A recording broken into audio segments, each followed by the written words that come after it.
క్రీస్తు నామంన అందరికీ వందనములు. భూకంపాల వెనుక మిస్టరీ. నిన్న అనగా మార్చి 28న మయన్మార్ మరియు థాయిలాండ్ లో వరుస భూకంపాలు కలిగాయి. దీని ప్రభావంతో భారీ ఎత్తున ప్రాణ నష్టం మరియు ఆస్తి నష్టం కలిగాయి. పెద్ద పెద్ద భవనాలు పేక మేడల్లా కూలిపోయాయి. ఆసుపత్రులు, వంతెనలు, ఆలయాలు, గోపురాలు కుప్పకూలాయి. ప్రధాన రహదారులు కూడా దెబ్బతిన్నాయి. వందలాది ప్రజలు మరణించడం, వేల సంఖ్యలో శిథిలాల్లో చిక్కుకోవడం జరిగింది. ప్రభుత్వం, ఆర్మీ ముమ్మర సహాయక చర్యలు చేపడుతున్నారు. అదే సమయంలో భారతదేశంలో కూడా భూకంపాలు కలిగాయి. మేఘాలయ, ఇంపాల్, మణిపూర్, కోల్కతా, ఢిల్లీలో కూడా భూ ప్రకంపనలు చోటు చేసుకున్నాయి. మేఘాలయలో దీని తీవ్రత 4.0గా ఉండడం జరిగింది.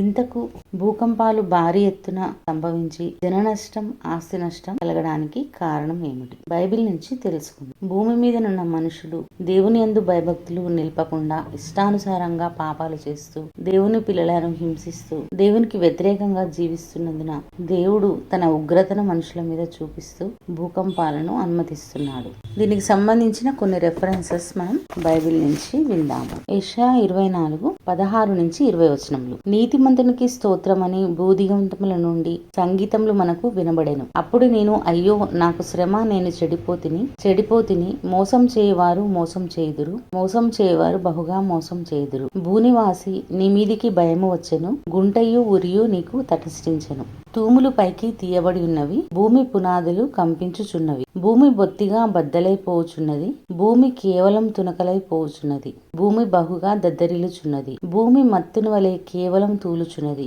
పాక వలె ఇటు అటు ఊగుచున్నది. దాని అపరాధము దాని మీద భారంగా ఉన్నది, అది పడి ఇకను లేవదు. భయంకరమైన వర్తమానం విని పారిపోవాడు గుంటలో పడును, గుంటను తప్పించుకునివాడు ఊరిలో చిక్కును. మరొక రెఫరెన్సెస్ కీర్తనలు 18:3-7. కీర్తనీయుడైన యెహోవాకు నేను మొరపెట్టగా ఆయన నా శత్రుల చేతిలో నుండి నన్ను రక్షించును. మరణ పాశములు నన్ను చుట్టుకొనగను, భక్తిహీనులు వరద పొర్లు వలె నా మీద పడి బెదిరింపగను. పాతాళపు పాశములు నన్ను అరికట్టగను, మరణపు ఊరులు నన్ను ఆవరింపగను. నా శ్రమలో నేను యెహోవాకు మొరపెట్టి తిని, నా దేవునికి ప్రార్థన చేసి తిని. ఆయన తన ఆలయంలో ఆలకించి నా ప్రార్థన అంగీకరించెను. నా మొర ఆయన సన్నిధిని చేరి ఆయన చెవుల జొచ్చెను. ఇప్పుడు భూమి కంపించి అదిరెను, పర్వతముల పునాదులు వణికెను. ఆయన కోపించగా అవి కంపించెను. ఇర్మియా 10:10. యెహోవాయే నిజమైన దేవుడు, ఆయనే జీవం గల దేవుడు, సదాకాలము ఆయనే రాజు. ఆయన ఉగ్రతకు భూమి కంపించును,